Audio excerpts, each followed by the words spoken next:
Ayyee kabajamtootaaf jaalatamtoota miseensota waldaa dargaggoota caffee hojii gamtaa waliigalaa biyya keessaaf biyyaan alatti warri argamtan hundi keessan baga ayyaana qeellee bara 2015 isin ga'e jecha guyyaarraa ibsa addaa miidiyaalee hundaa biyya keessa jiran yaamnee wanni ibsa baasuu dandeenyeef oomishni baadiyyaarraa galu asitti akka nurratti nafneef qofa oduun ta'in ummanni keenya martu isaatiyyuu wanna barbaadu gadi ba'ee oduun argatiin akka hin galleef jecha waldaan dargaggoota caffee hojii gamtaa waliigalaa tokko jechuudhaan ayyaana bara kana injifannoo yookaan xiyyeeffannoo irratti laachuudhaan injifannoo daldaltoota seeraan alaa akkamitti gabaadhaan gabaa mo'achuun danda'ama kan jedhu hubannoo keessa galchuudhaan qorannoo maarkeetingii keenya fi akkasumas immoo kooreen anaalisisiidhaa irratti gaggeessee qorannoo keenya irratti bu'aa qorannoo irratti hundeefnee guyyaa ammaa kana bifa addaa ta'eetiin baasnee jirra jechaadha. Kanaaf oomishooleen har'a calqabdaniitoo yookaan jiddugala gabaa jammootitti kutaa magaalaa Nifaas Silkilaaftoo aanaa tokko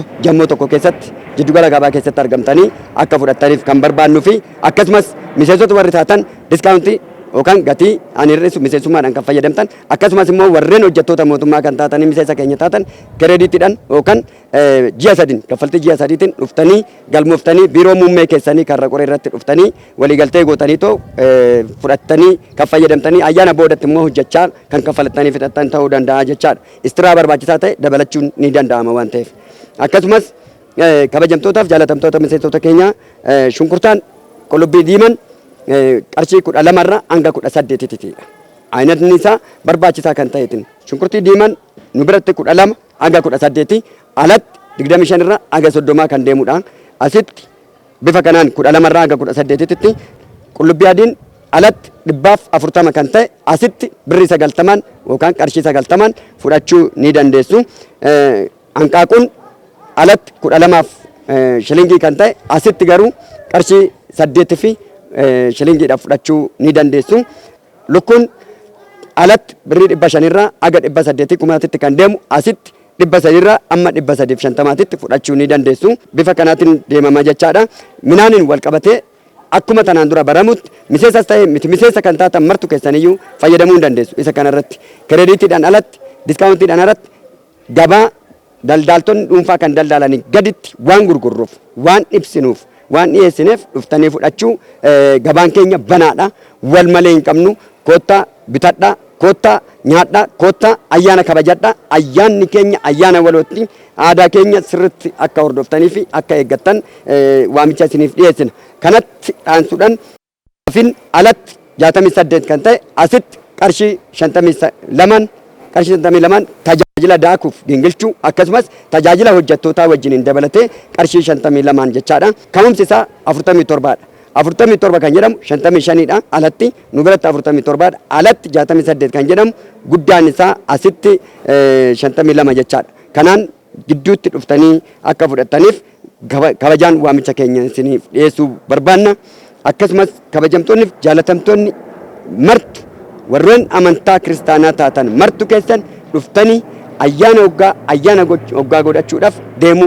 Akkasumas immoo koomishiniin hojii gamtaaf Itoophiyaadha nu wajjin ta'uudhaan bitaa mirgaan duraa duuban waan argan waan rakkanne waan dhabne hunda nu deeggaruudhaan humna nu ta'uudhaan waan daangaa aga daangaa biyyattii Itoophiyaa jedhamtu martu naannoo 11 keessaa of jalatti hammannee waliin deemuudhaan rakkoo waloo waliin awwaaluudhaan galtee waliin qabachuudhaaf deemaa jirra. Kanaaf miseensonni keenyas ta'e miti miseensi keenya martu keessan gamnummaa fida, gamnummaan injifannoo fida. Injifannoon iyyummaa irratti malee nama irratti miti. Tokko injifatee eenyumtuu eessan geenyu kan injifachuu qabnu iyyummaadha. Diinni waloo keenya iyyummaadha. Kanaaf iyyummaa jalaa ba'uuf kabajamtoonniif jaalatamtoonni miseensi keenya martu leenjii tanaan dura fudhanne akkuma jirutti ta'ee kana caalmaa oomisha keessan qotee bulaan baadiyyaa irra jiru kamiyyuu daldaltoota saamtotaan oduu saamamin oduun natamin nu beeksisuudhaan akkuma tanaan dura gootan fiddanii dhuftanii nu bira fudhachuu dandeessu.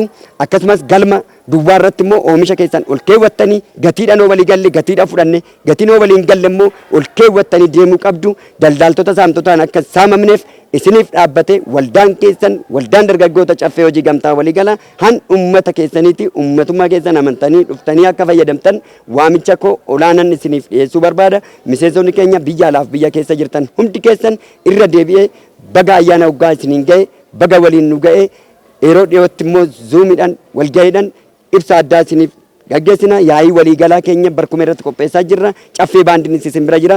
Galatooma jabaadhaa cimaa ayyaana gaarii በመጀመሪያ እንኳን ለገና በዓል ለህዝበ ክርስቲያኑን በሙሉ እንኳን ለገና በዓል በሰላም ዋዜማው እንኳን በሰላም አደረሳችሁ ማለት ፈልጋለሁ። ስሜ አምባይ ወልድ ይባላል። የኢትዮጵያ ህብረት ስራ ኮሚሽን ጽሕፈት ቤት ኃላፊ ነኝ። አጠቃላይ መናገር የምፈልገው እንደ ቅድም በኮሚሽኑ የህዝብ ግንኙነት ኃላፊና በጨፌ ወጣቶች የህብረት ስራ ማህበር ፕሬዝዳንት የተገለጹ ነገሮች እንዳለው ነው። ምናልባት እንደ ኮሚሽን እንደ ሀገር መንግስት የጀመራቸው የሌማት ትሩፋት በተሳካ ሁኔታ እንዲፋጠን ኮሚሽኑ ትልቅ አጀንዳ አድርጎ ይህን ስራ እየሰራ ያለው የሚሰራው ደግሞ ኮሚሽኑ አይደል የሚሰራው በኮሚሽኑ በተደራጁ የህብረት ስራ ማህበራት ላይ በኩል በዩኒየኖች እና ፌዴሬሽን ባሉ አደረጃጀቶች ነው የህዝባዊ አደረጃጀቶች ናቸው። በእነዚህ በኩል አጠቃላይ የህብረተሰቡን ከምግብ ጋር የተያዙ መሰረታዊ ችግሮችን ለመቅረፍ ሰፊ ስራ እየሰራ ነው ያለው። እንግዲህ እንደ ኮሚሽን ዛሬ እንደምታዩት አንዱ በአጭር ጊዜ ውስጥ ምናልባት በ2012 የተቋቋመ በኮሚሽኑ የተቋቋመ የመሰረታዊ ህብረት ስራ ማህበር ነው የጨፌ ወጣቶች ማህበር።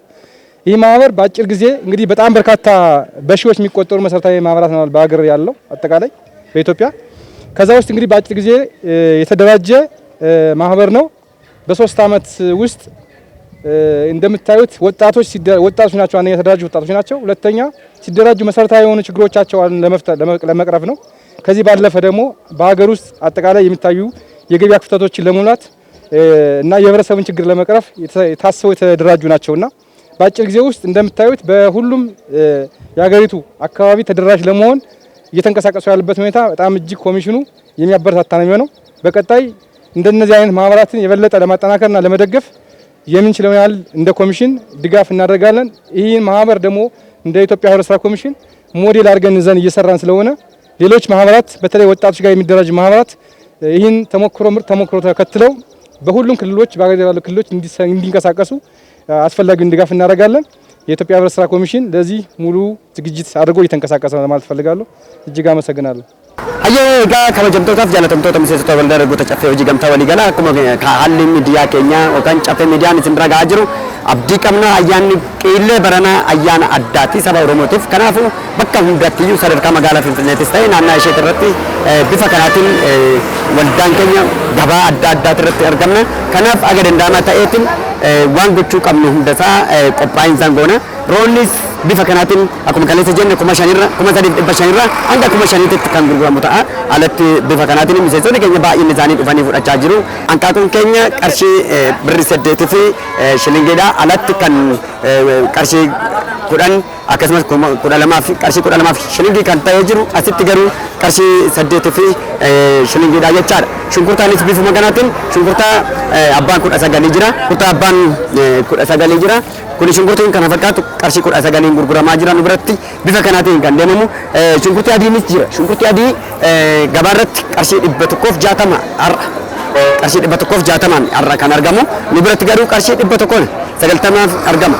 Qarshii 90 kiiloo tokko argachuu jechaan salphaadha jechaadha. Qorichi ka shunkurtii adaan ka adiin yookaan qullubbii adiin kuni ka tokkoon isaatiyyuu dhibee yookaan dhukkubbii 62tiif qoricha jechaadha. Kanaaf isiniif dhuftanii akka bitattan waamicha keenya isiniif dhiyeessina jechaadha. Kanaaf fakkaata shunkurtaan kara saniitiin bifa kanaatiin qarshii 20 gurgurama. Kunis bifa kanaatiin qarshii 19 gurgurama. Shunkurtii tokkoffaan isa kanaadha. Bifa kanaatiin kan gurguramu. Lukkuunis bifa kanaatiin jira. Lukkuu qarshii 350 kan argamu. Kanaaf fakkaata ammaan booda garuu lukkuu gabaarraa binnee waan gaggeessinu oduu ta'in ammaan booda horsiisnee gabaatti dhiyeessina jechaadha. Kanaaf jabaatanii itti deemuu qabdu. Galatooma bifa kanaatiin kottaa gabaayyeeffadhaa kabaja guddaa qabdu.